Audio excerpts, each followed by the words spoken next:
Pendant près de 70 ans, l'Union soviétique a été l'une des superpuissances les plus redoutées et admirées de la planète. Elle a dominé la moitié de l'Europe, couru la course à l'espace contre les États-Unis et promis de construire une société sans inégalité. Mais quelque chose a mal tourné, ou plutôt, beaucoup de choses ont mal tourné, parce que la chute de l'Union soviétique n'a pas été un accident, ce fut une conséquence. Pour comprendre pourquoi l'Union soviétique s'est effondrée, il faut d'abord comprendre pourquoi elle est née. Au milieu de la Première Guerre mondiale, l'Empire russe s'est effondré. Le tsar Nicolas II a été renversé et le parti bolchevique, dirigé par Vladimir Lénine, a pris le pouvoir avec une promesse révolutionnaire. En finir avec les inégalités, abolir la propriété privée et construire une société socialiste.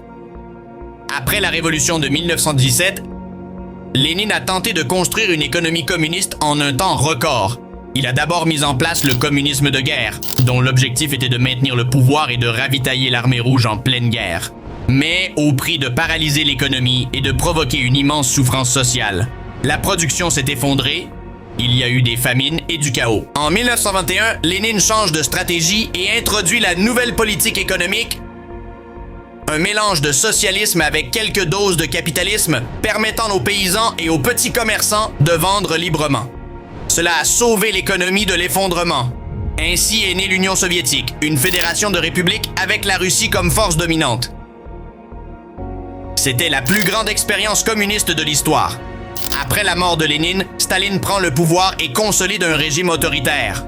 Sous sa direction, l'URSS s'industrialise à un rythme effréné, en privilégiant l'industrie lourde, l'électrification et la production de masse. Les terres sont expropriées, l'agriculture est collectivisée, et les campagnes doivent remplir des quotas impossibles. Ainsi, l'État contrôle tout. L'URSS émerge comme une superpuissance après la Seconde Guerre mondiale, et pour beaucoup, le communisme paraît invincible. Mais les graines de sa chute sont déjà plantées.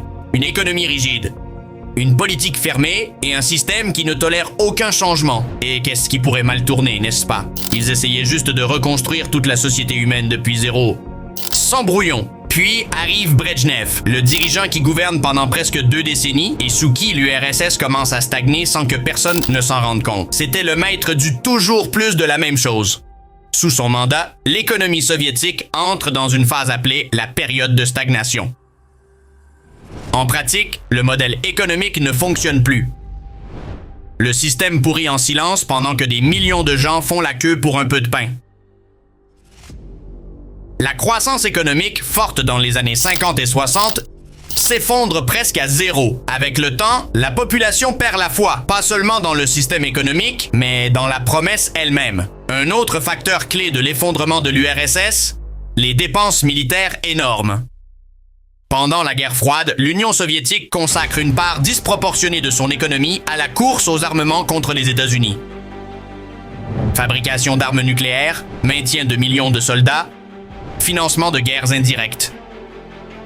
L'invasion de l'Afghanistan en 1979 est particulièrement coûteuse. Un conflit prolongé, impopulaire, sans victoire claire, qui épuise les ressources et use l'État. Pendant ce temps, l'économie civile stagne et la population vit dans la pénurie et la dégradation sociale. Le coût de maintenir une superpuissance militaire devient littéralement insoutenable. Nous arrivons en 1945, année où Mikhaïl Gorbatchev devient secrétaire général du Parti communiste. Mais ce qui semblait être une opportunité pour moderniser le pays a fini par accélérer sa désintégration. Et pourtant, son arrivée est importante. Il reconnaît publiquement que le système ne fonctionne pas. Plutôt que de masquer les erreurs, il veut les affronter. Et cela, dans une dictature, c'est déjà une révolution en soi. Il introduit 2 réformes clés qui changent tout, Perestroïka et Glasnost. La Perestroïka est une série de réformes économiques et politiques. Que propose-t-elle?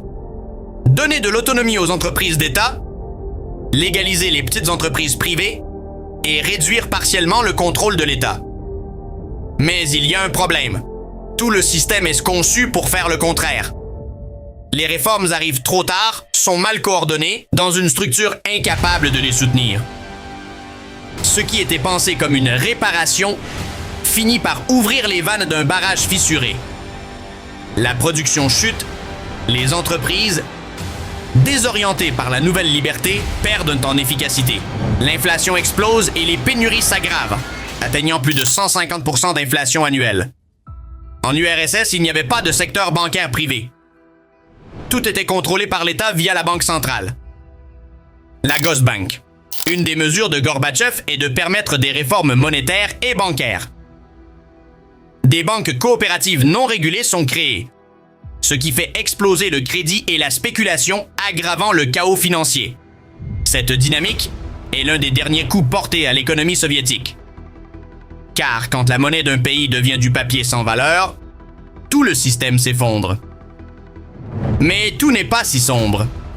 La glasnost est une réforme politique qui propose une ouverture, plus de liberté d'expression, d'accès à l'information et de débat public.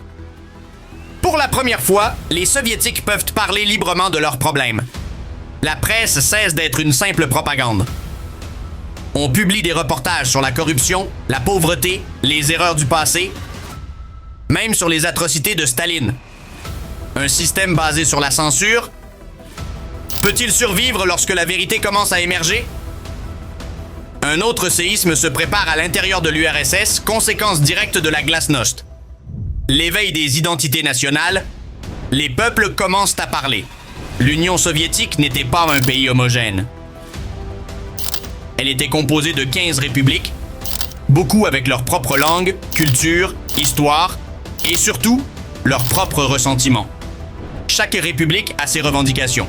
Plus d'autonomie, plus d'identité, plus d'indépendance. Le nationalisme devient une force imparable. Si chaque république veut se gouverner seule, quel est le sens de l'Union soviétique? Le nationalisme n'a pas été une conséquence de l'effondrement soviétique.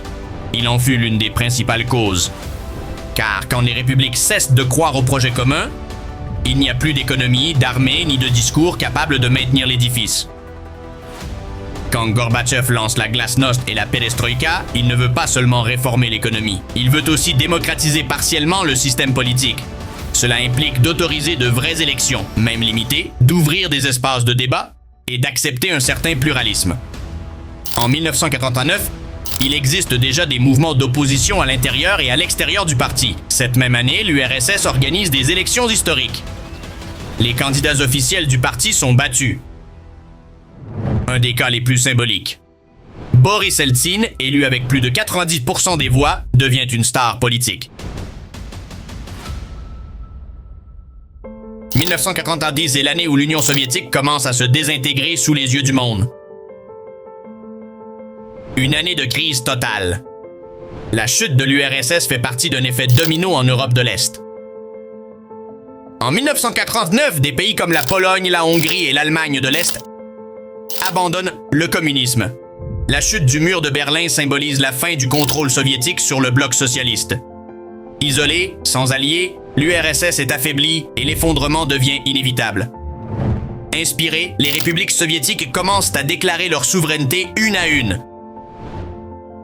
Ce n'est pas un simple geste symbolique, c'est un acte de rupture. La Lituanie est la première à déclarer officiellement son indépendance. Elle est suivie par l'Estonie, la Lettonie, la Géorgie et d'autres. Même la République socialiste fédérative de Russie proclame sa souveraineté, dirigée par Boris Eltsine.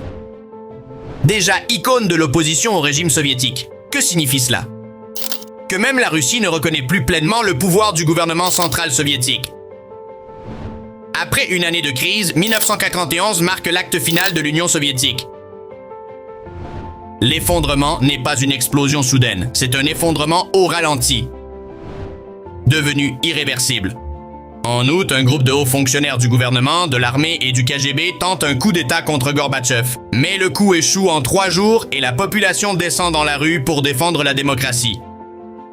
Le héros qui émerge est Boris Eltsine, qui défie publiquement les putschistes et gagne le soutien populaire et militaire.